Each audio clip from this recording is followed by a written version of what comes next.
Good morning. Does anyone have a item they want to cover before I get into my list?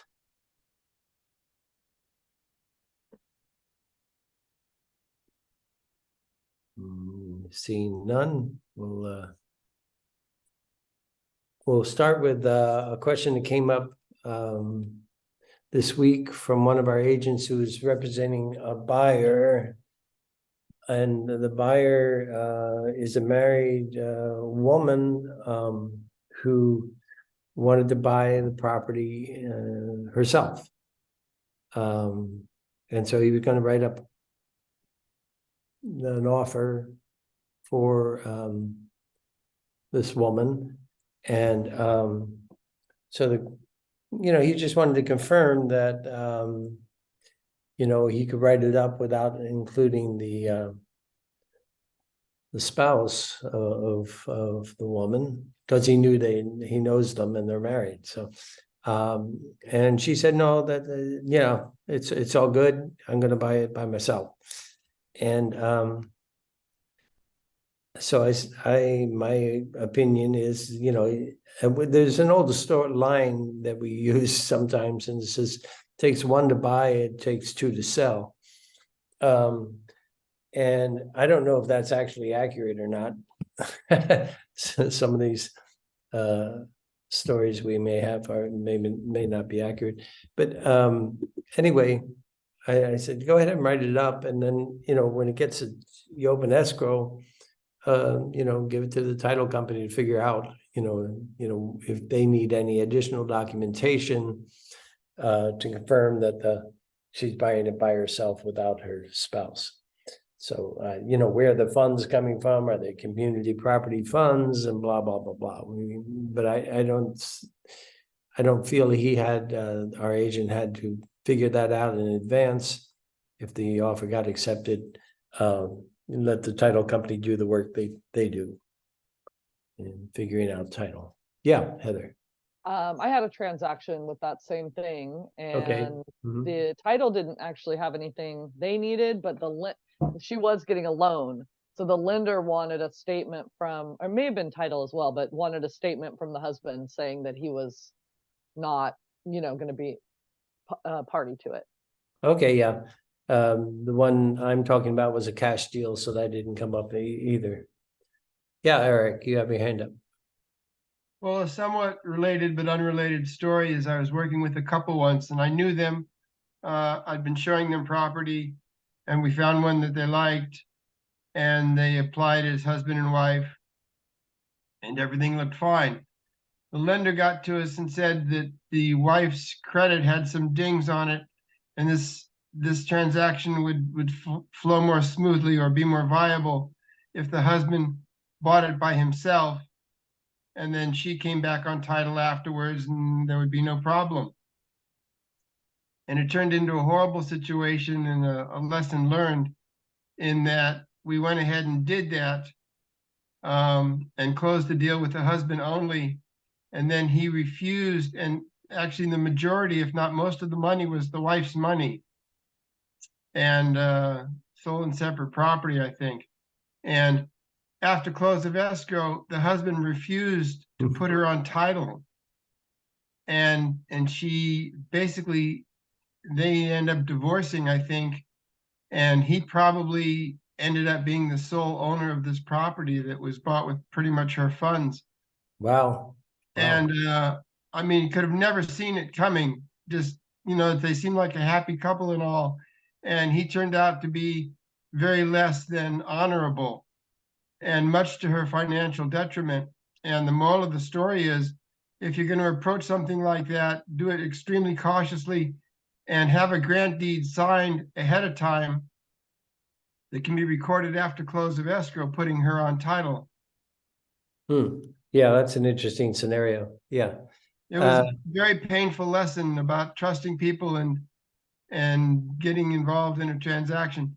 The wife was extremely upset with me because she felt that I'd colluded with the husband, which of course was totally not true, but it ended up being a real disaster of a situation. Okay. Yeah, that sounds like it. Well, thanks for sharing that. That's a good experience, and I don't know, the idea of getting a grant deed signed in advance and ready to record after the initial transaction records, that kind of makes sense, that it all happens like the same day, you know. Kathy points out in her experience as a lender, they can do a loan in one person's name and still have several people on the purchase contract. The other purchasers sign as non-borrower trustors. We never have to remove a buyer from the contract that's not on the loan. So that's interesting.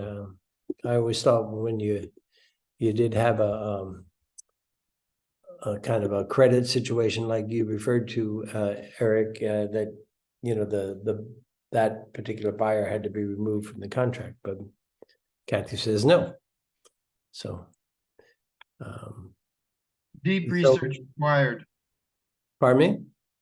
I said, one needs to be extremely cautious in those situations and Yeah, get potentially outside advice. right. And if your lender, you know, is saying, well, we need to drop a buyer from the loan application, you can explore keeping them on the contract, but not on the loan. This is apparently what Kathy's telling us. That would Okay, have been helpful at the time. yeah, okay. So I talked, I think last time, I don't know if it was last week or a week before, I don't think I was here last week, but the week before, about hold harmless agreements and settlement agreements. And that if these come up, where, you know, money's going to be exchanged in for a release of some obligation or a release of some responsibility, that that an agreement needs to be written up, and we get our attorneys to write that up in the event that we're included in the agreement. Our attorneys can't write that up if we aren't in the agreement. Like, so if we're going to, the buyer is going to take on some responsibilities and hold the seller harmless from any consequences of that in exchange for credit, we can't, our attorneys won't draw that document up. But if it also relieves us of liability and holds us harmless as agents and broker, then they can help do that. So we went through that scenario, and I just want to show you. So this is what whoop-de-doo settlement agreement looks like, and you can see it's 4 or 5 pages here. And it talks about, it identifies the parties, and then there's these recitals about the money being exchanged and what the release of claims and general release is not a, you know, this is all statutory stuff that needs to be in an official release and hold harmless. Parties have had their counsel look at this, and, you know, so anyway, it's a lengthy document. It gets signed by the buyers, the sellers, and the 2 brokers involved. And so you can see it's an important document in the event that type of agreement has been worked out. In that particular case, the buyer was willing to take the property subject to governmental entitlements and permits. There was some confusion around the use of the property because it had multiple buildings on it that may or may not have been be permitted, or may or may not be legal uses. They still wanted to buy the property, and in exchange for financial credit, they would release the seller from any liability around those issues, and the brokers, both the buyer's broker and the seller's broker. So that all, I think it closed yesterday. So if you have that situation come up, you bring it to our attention, and we'll see if we can address it with our legal counsel. Okay, let's go back to a form that came up this week, and it's an additional broker acknowledgement and addendum. And here is the situation is our agent is going to be a listing agent, and it's going to be co-listed with another broker. So this form is what you use to create that agreement. And it can also be used for a buyer, representing buyer, where two different brokers are representing the buyer. So as in all of these things, it refers to the document and the parties and the address involved. And if it's a listing agreement, you identify broker number 1 and then broker number 2 are co-listing brokers under this listing agreement. And then you can put in the compensation breakdown. It could be 50-50, it could be 75-25, it could be whatever the parties agree to. The default is that you will equally jointly share responsibility, and then you can check the box and say broker 1 will be responsible for all advertising costs and blah blah blah, or you attach an agreement here. You can attach something to it if you have a lengthy explanation of who's going to be responsible for what. Same thing applies to a buyer representation agreement. So there's a broker 1, broker 2 on the buyer representation agreement, a compensation breakdown, and again, equally shared responsibilities or who's going to be doing what. And then there, item 3 is a purchase agreement. If it's already in a purchase agreement, you would use that paragraph. Then you have the agent for the broker number 1s and their DRE number, and the agent for broker number 2 and their DRE number. And everybody signs this thing. Broker 1, broker 2, seller, and buyer. And this does require the signature of the broker manager. So you need, if you're going to be co-listing or representing a buyer under a buyer-broker agreement with an agent from another firm, it happens fairly often, and we just have to you have to run that by the broker. I think the manager is okay too. Yeah, broker or office manager. So Randy or I could, or your office manager if you're in Lake County or up in Eureka, you get your manager to sign that, and it's all good. Any questions on that? Okay. Related to what we were talking about earlier, and about adding a buyer or adding taking a buyer off of a contract.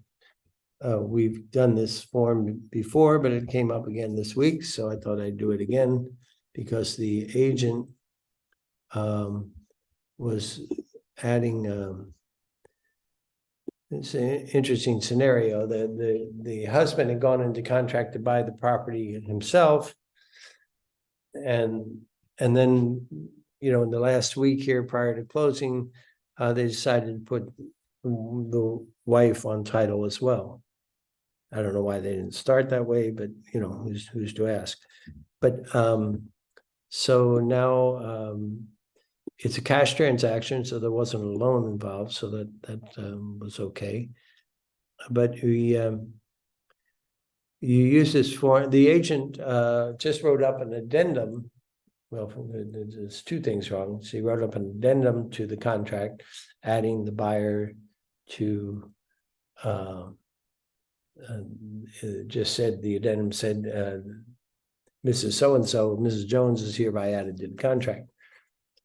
Well, if you were going to use any form to modify the terms of the original agreement, you would use the amendment form, not the addendum.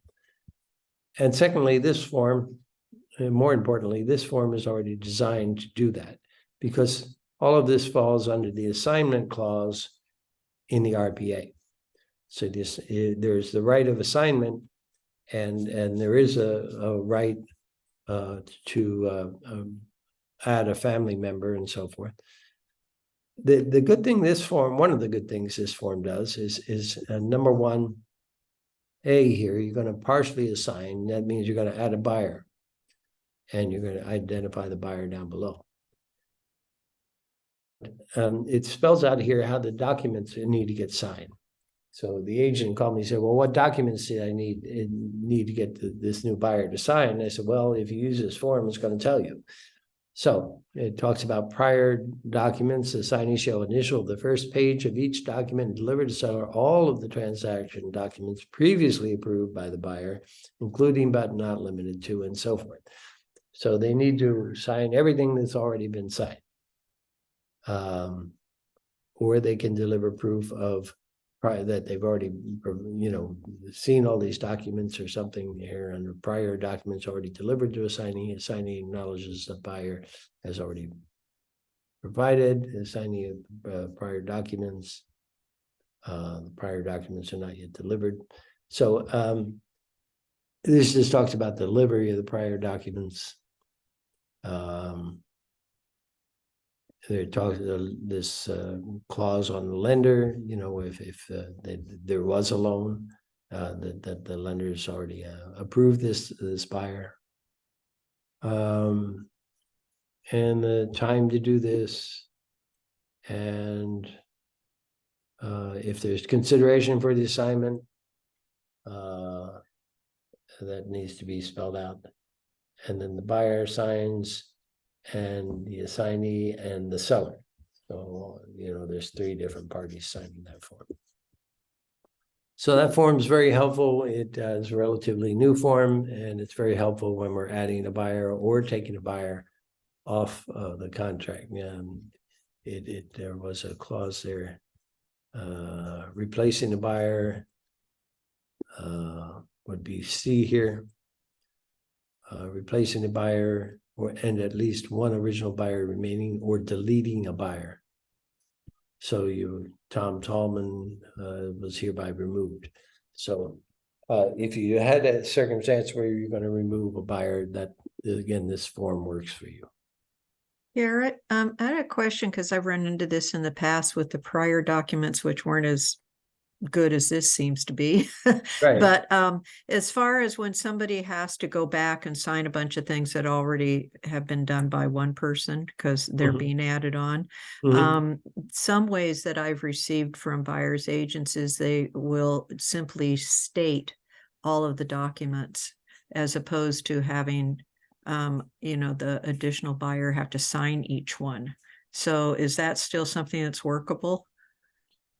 Or do they have to individually sign, sign every?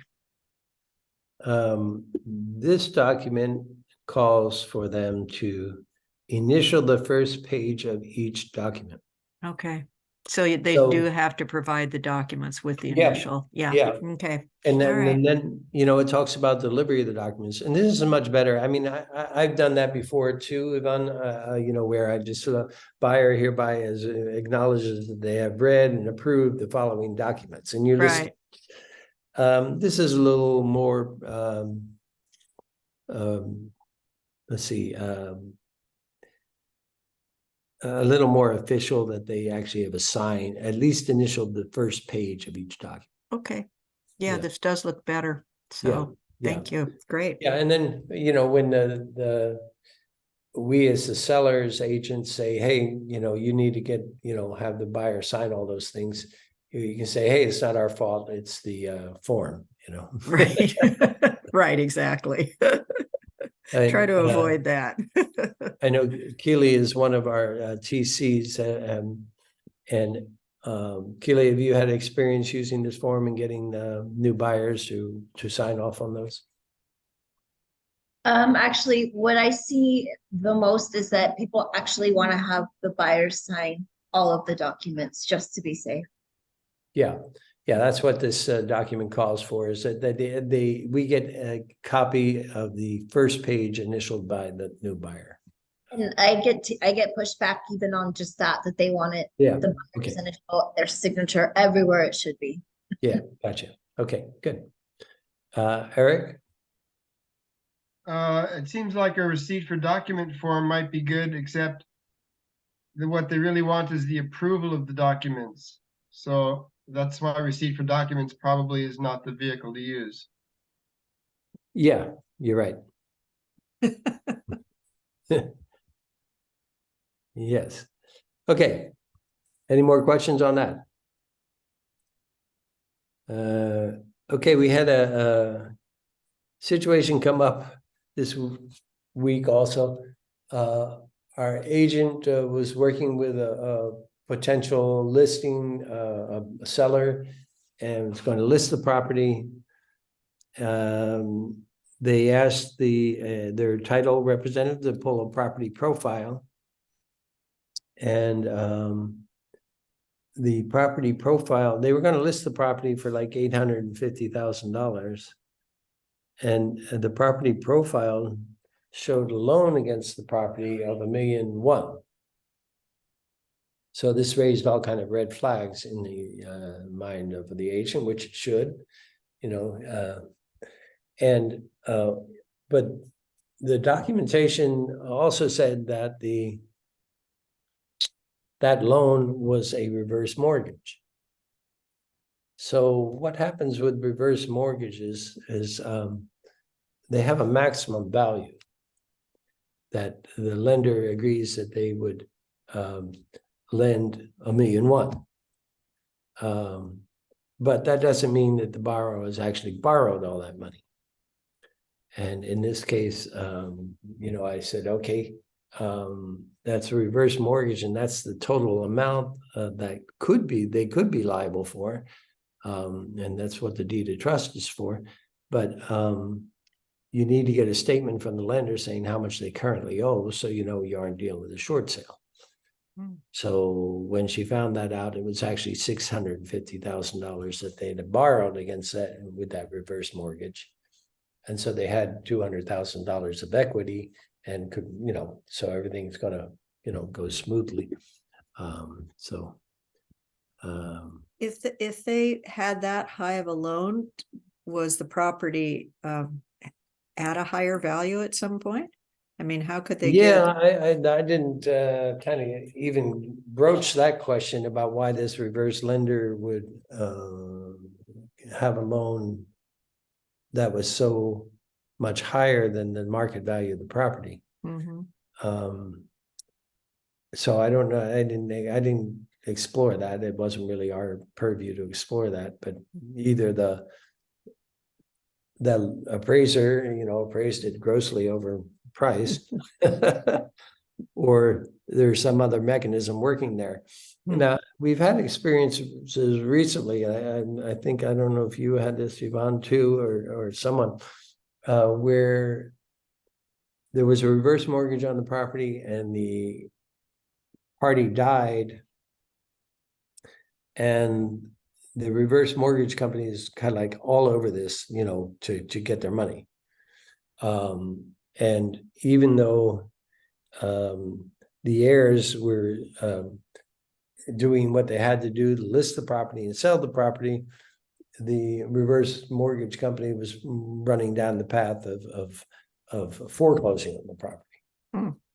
So we were running in parallel as we actually were doing property inspections. We'd go, and the property is vacant now because the party died.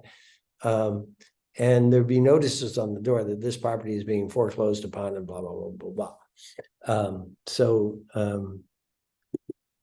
It was I've heard that we went through that experience. Kathy says typically you have 12 months to pay off. So I don't know if the deal we were working on had already passed 12 months. Because, you know, it takes a little while for the heirs to get their paperwork in order and get court orders and everything they need to get the property sold. But anyway, we've had at least 2 instances where the reverse mortgage company is breathing down the neck of the heirs trying to sell the property. So if you find that in a prelim, be sure to check out what the actual balance is, was the bottom line. And it's always good to get a prelim or a property profile when you're taking a listing, so you have the proper parties on the listing. Randy was talking about that yesterday in the sales meeting, that we've had experiences where someone says they have the right to sell the property, but there's actually other individuals on the title. Curtis has a question here in the chat. You're working on a land deal on the whole border of Napa, Solano counties. There's a road easement, water pipeline easement, and the prelim recorded Solano County. First time I've seen this and always believed you needed to record these in the county the property is in. Any thoughts? So you say the property's in Napa, but the easements are filed in Solano County. And I don't know. I don't know about that. I haven't seen that either, Curtis. So I would just ask the title representatives, why that's happening. It may be that the easements are for the benefit of Solano County, and therefore they want to record them in Solano County. But I don't know for sure. All right, last thing I have is disclosing deaths on property. And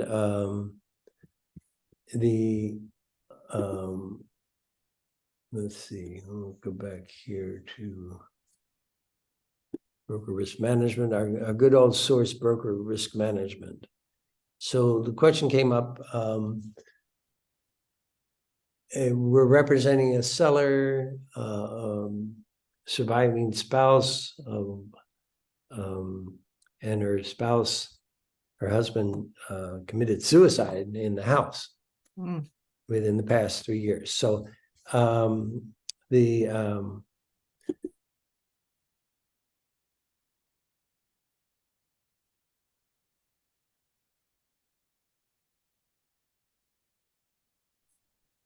surviving wife is upset, really didn't want to disclose this. And our agent is asking, do they have to disclose that matter?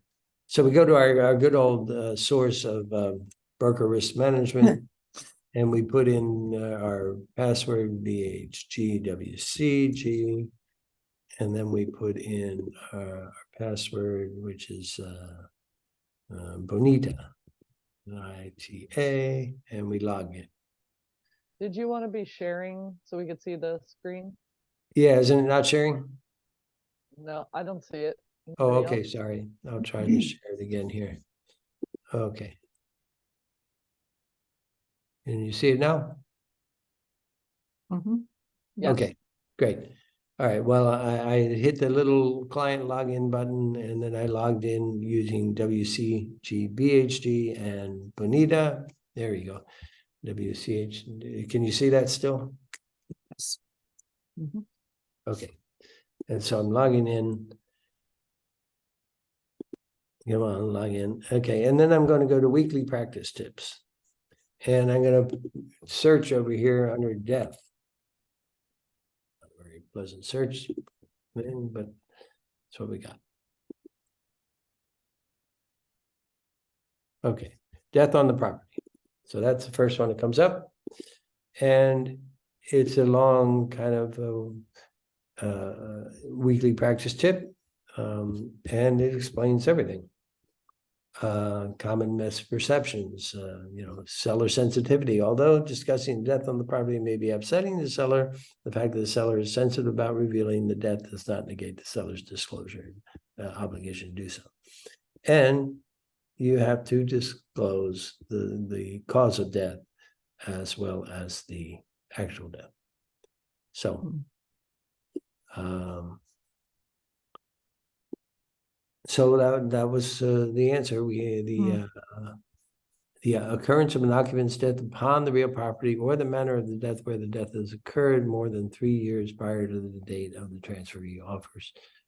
So it has to be disclosed, and the only exception is if the death was due to AIDS or HIV or AIDS related complications, and then that does not need to be disclosed. Okay. So use that broker risk management. We all pay for it, so it's it's useful for lots of different questions. And then the CAR hotline would also have information on that as well. And we certainly have access to the CAR practice tips and hotline. All right, that's all I have for the week. And Heather's got some things she's going to share for us. Let me make you a co-host, Heather. Make co-host. Okay. You're good to go. Great. Thanks, Gary. Hello, everyone. Today, I'm going to go over, let's share my screen. I'm going to go over the TIS form, and everything that you need to do when you have a new transaction, right? You need to compile all of the contracts to send over to your transaction coordinator. If you don't, have a coordinator you usually work with, then you want to send them to Katie. And if you do, then you send your initial documents to both Katie and whoever you work with regularly, as well as you want to complete this TIS form, transaction information sheet, completely to send that over with those documents to make our TC's life easier. Some days, our TCs get a lot of transactions all at once. So you want to make things as easy as possible so they can get everything out quickly to your clients and accurately. Your TIS form, I just say I actually keep 2 copies. I have 3 copies actually saved on my desktop. I have just a completely blank form. And then I also have ones down below where I have the listing broker filled out for when I have a listing. I have that saved as seller TIS form. And then I have one here that I have the buyer side filled out, so that it's just one little less thing that I have to do each time. Makes our lives a little easier. When you are best practice is when you take a listing, you want to fill out the TIS form to submit with your listing agreement to your TC. And then once you get that listing into contract, you want to fill out all of the rest of the information and submit that to the TC with your signed contracts. So just keep that in mind. When it's a listing, you kind of need to fill that out 2 times to send over to your TC. The TIS form is fairly self-explanatory. You just want to go through it step by step and make sure you fill out as much information as possible. Obviously, you're going to fill out the property address, property type, if it's residential, commercial, or land, include the APN number. You're already going to have that on your contract, so don't make your TC have to go look it up because you've already done it, right? So make sure you put that in. All of these boxes with the little arrows, the little down caret, give you options. So your transaction type, your water services. Obviously, if you're filling this out as a new listing, you won't have an MLS number, but you can add that once you get into contract. Or when you're representing the buyer side, make sure you add the MLS number, what side you're representing, when your closing escrow is. Just go through and make sure you fill out everything. There's going to be some blank boxes because obviously when you're representing the buyer side, you don't know the listing side's commission. So it's okay to leave that blank, but you do want to go back in and update it after you get into contract with your listing. So original list price, and then once you get into contract, put in your sales price, what your sales commission is. If you are the listing agent, putting in all the listing information.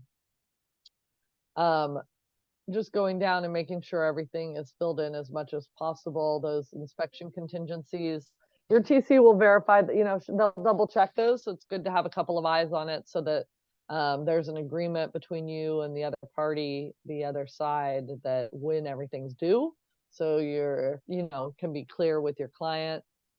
HOA information is really helpful. Sometimes that's hard to find, right?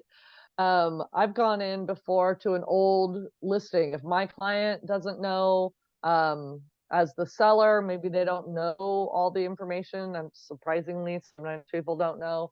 You can go and look at an old listing for that complex or what have you to get information sometimes, and then, look for it that way.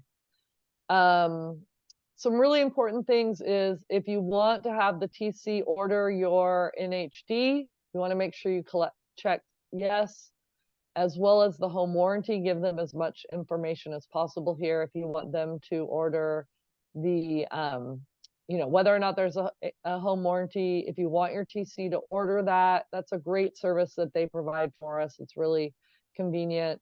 Who's paying it, what company you want to use, and how much is allowed. So make sure to put all that in there. This is the area you're going to put in if you are paying a referral fee. So if anybody called you up, did you have a question, Eric, or a great idea on here? Well, just a question. I think in the past, I have this saved to desktop, but it's not interactive. I can't fill it out online. So I'm wondering, I've just got a static one and I print it, I fill it out. Your TIS is all interactive when you fill them out? It might not been, because it's saved like a Word document. I just pull it out and print it. So what am I missing? Yeah. So I would try resaving it. You can get a new copy from your TC or we can send it over, because it's really convenient to just be able to type it in here, right? Not have to I agree to that. do it. Just make sure.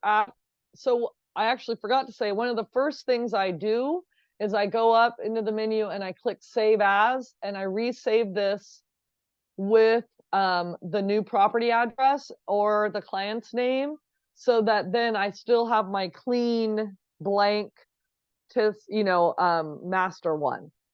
So that's something you might want to do. But yeah, I would get a new copy, and just when you save it, I'm not sure why it's saved. Maybe you had an old edition or something. I don't know why it would have saved and not been where you couldn't fill it out, because that's been if you save this, while. if you saved it, it's not a Word document, is it? I don't know what kind of document it is, but I think it's not. maybe it got saved in the wrong format, but I will send out a blank along with the recording today, so everybody will have a blank they can start with, and then just save it the way it is, and as Heather is suggesting. Yeah, perfect. Yeah, because that's just a extra hassle for you. You don't want to have to do. And I've had that happen once, Eric, where I was like, wait, it's not allowing me to do that. So I would just save that new copy the way it comes over. So you should be good. A real important part here is if you're working with a seller, if you want your TC to generate the disclosures, you want to make sure you check this.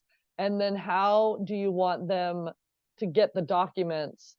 Do you want them to send them to you by email, the disclosures, or do you want them to send them directly to the client, or to send them to the client via digital signature? So just check on that however you set up with your TC. I have my TC send all the disclosures directly to my clients via digital signature, except for the TDS and the SPQ. And I work with Chris, he knows that. And so I always handle that because I like to give them a little more information with it as opposed to those boilerplates. So whatever way you want to have that. There's an area here for other notes. You can write any note to this TC that you want to make sure they notice. You know, maybe you're working with another agent here. You can put in there how you want the commission to be split or what have you, other than a referral. So just take your time going through that.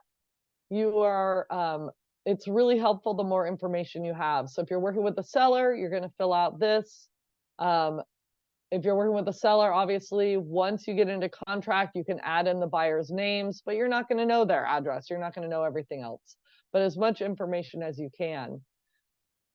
So this is where I like to take and actually save this in two different documents. So let me pull this up here. So for what I have here is, I think I have this saved as seller master TIS form. And then it's all blank, except for you can see I have my listing broker information automatically in here. And I usually go with the same escrow company. So I have that already automatically saved, so I don't have to refill that out. Ashley, I bet, has some great info for us. Sorry. Yeah, if I just noticed you were going over that extra notes section, I will say that Bradley and I, who are in charge of doing commission demands now, are we really look at that area. So if you have like a referral or any special commission notes, if you could put that there, we would greatly appreciate that. That way, when we generate your breakdowns, we're sending you the most up-to-date current information that we have. So that's Perfect. Oh, good. I'm glad to hear that you guys see that. So that's awesome. So that is a great place for that, you guys. Yeah. Thanks, Ashley. Great. So then, you know, just take your time, one time go in and fill out your listing broker information, and then just do up here on menu, do save as, and call it your seller's TIS or whatever, you know, listing TIS, whatever you would like to call it. And then you can do the same thing. Leave that part blank, fill in the selling broker so that when you're working with a buyer, this information's already automatically in there. So that's really, really helpful and makes it quick for you. Any questions on the TIS form? And now it's not moving. There we go. Any questions on the TIS form or other helpful comments? Okay. The other thing I have a question, Heather. Yeah. So I assume if you're the listing agent, you've saved this as you've done the TIS form for the listing. You don't have a buyer yet. So when you get the buyer, you pull up this old TIS form that had been used for the listing, and then just fill out the buyer side, because all that other stuff is already filled out, and just complete it and then save it again. Huh? Is that what you do? Yes, except for there's a few other things you want to add in at that point. So yeah, you have to add the buyers, but you also need to go in and put your the sales, you know, the contract price, the deposit. Yep, exactly. That's exactly what I do. So yeah, great. Yeah, perfect. Okay, any other questions on the TIS? Awesome. When I know I'm getting into contract, sometimes I'll start this already so that I have it ready. I always just like to make things as easy once I get into contract so that it can just get going. So, you know, you're going to send this to your TC with whatever contracts you have. Anything that's signed already, go ahead and get that over to your TC so they can get the file going. They know what they need to take care of and what you've already taken care of. Obviously, if you're with the buyer side, you're also sending the contract to escrow, and you're sending, if there's a loan, you're sending it over to the lender. And don't forget, when you're sending contracts to the lender, if you have a bunch of things attached to the contract, like a disclosure cover letter or other documents that have been signed, pull those out and don't send anything to your lender except for the contract and the required documents. You don't want to give them anything more than they need. Excuse me. Okay, I'm going to close that down, and then I just wanted to remind you all about the ability to access SkySlope. SkySlope is the program where the TCs really manage the transactions, where they keep all of the documents. You can just go into skyslope.com, and if you have never been there before or you don't know how to access, you can reach out. Probably, I'm not sure. Ashley, are you the one that would have like set up passwords for folks or access to Skyslope? Or maybe it's Katie. Yeah. Anyway. Okay, I so someone doesn't. prompt the password reset on our end. I can't, that's the only thing I can't do. So if you, it's typically your, whatever email is set up with us.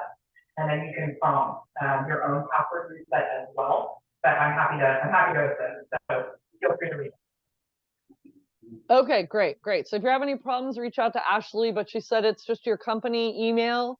So if you were in there a long time ago and you don't remember your password, just go to reset password, use your company email. It should send you, reset your password and you can get back in. The two things that I really encourage you to take a look at when you are in Skyslope is right here is your managed transactions. And that is where you can go in and see what documents have been completed, what still needs to be done. Here it's taking it a minute. Let's see what happens. This is where your TC, they are going to go ahead and create the transaction in here for you, but you can see, you can go in and access. Here's one that I had closed a while ago, and I can actually come in and take a look at the documents that are in there. To do all the information and everything is right there.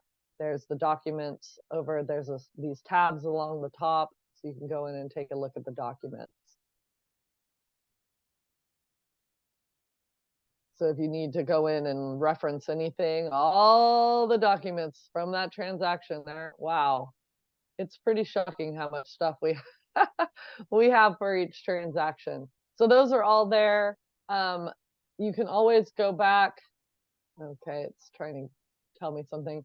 Top left, Better Homes, Wine Country Group, just check on that and it'll bring you right back to that front page. If you're looking for documents from, transactions that are quite in the past, you can just go right here to access archives. You can click on that. I see Sharon has a question. Yes. We used to use where is it that says, oh, you're in a different place. I can go back. Checklist. That used to be with our old company set up with all of the documents that were absolutely necessary. It was a good way of double checking that you had the absolute necessary ones. And so, but I'm slowly learning, I didn't realize this in the beginning, that so you really don't use those at all. You just the TCs just put everything in documents. That is a question I don't know the answer to. I don't. Hey, Heather. Yeah. Hey, it's Keely. So the way it works is once it gets sent to documents, then we split them into the individual slots that are there. Typically we have highlighted. So if you look at your checklist page, that's going to be the highlighted documents that are going to be needed for every transaction. As a TC, I go in and will highlight, like check or uncheck certain documents that may or may not apply to that certain transaction. Okay, thank you. Sharon? Yeah. Yeah. Thank you. So if they want to see the checklist, do they come in here to manage I haven't used checklist either. So do they come in to manage transaction and then look at the checklist that's not where it was. Oh yeah, in a certain transaction. You click on one of your transactions. It'd be interesting to see right here, this checklist. Right there you go. So you guys do come in here and obviously this is closed. So you said you highlight the ones that are required. So we work off of templates. Katie already set them up. So if it's a mobile home sale, if it's just a regular transaction, if it's vacant land, and there's a template of what will automatically be highlighted as a need for that file. Okay. And so when we're going in to start setting up the file, we have a little button that we can push that says, is this a usual transaction? Is it vacant land? And that really helps us just for that transaction. But again, we can say, oh, well, this one, we need an addendum number 2, so we're going to highlight it. And when Right. if you wanted to look at this, if you notice that one said rejected, that means that there's something missing on it. And I know for myself, if you look under the little comments section, I will write in what's Oh, right missing. here. And then I will make a note what date I am requesting that, whether it's from my agent or the other side. Because part of it is we have to show that we've requested something 3 times for the DRE. Yeah. Okay, great. Now, if this, say like this addendum was required, it would here, instead of saying if applicable, it would say required. Correct. Awesome. Okay, so they are there. Sharon, you can definitely go in and take a look at them. That's great. It's not something I've ever done, so good to know. Yeah, so the last thing is just there is this archive section. The archive has your older transactions. So, mine are like 2017, 2018 here. So if you don't see it in that first transactions, they will get archived eventually. And then you can come in here and get access to, to those documents if you have a client that calls you up and asks you for something later on down the line. So that's all I got. Any other questions on SkySlope? I had a quick question. I stepped away and missed the sign in. How do you get into SkySlope? So it's just skyslope.com. If you haven't been in there in a while, it's your company email is your sign on. And if you don't know the password, then you can just do request or, forgot password. They'll email you so you can reset it. If you have any trouble, reach out to Ashley. She can get you in there. Okay, thanks. You bet. You bet. All right. Okay, let's see, there was one more chat here. Kathy says, I would make a copy so you always have a blank one. Name the new one, yeah, for the purchaser, yeah. Yep, that's So, exactly what I do. right, sounds good. Hey, Gary, real quick. I Yes. believe Eric that was asking about a SkySlope login. Eric, I just resent you the email invitation so that you can sign in. Oh, thanks, Super, Keely. thank you. Yeah, and feel free to email me too. I know that Ashley's super busy, so it takes 2 seconds to do that. It did. Thank you, Keely. Kathy wants one too, Keely. And actually send me one and I'll send them around in when I send out the recording. So I'll send out a blank one to everyone. Okay. Any other questions, suggestions, things to add today? All right. I think we're on for next week. And let's see. It is September, my gosh. Yep.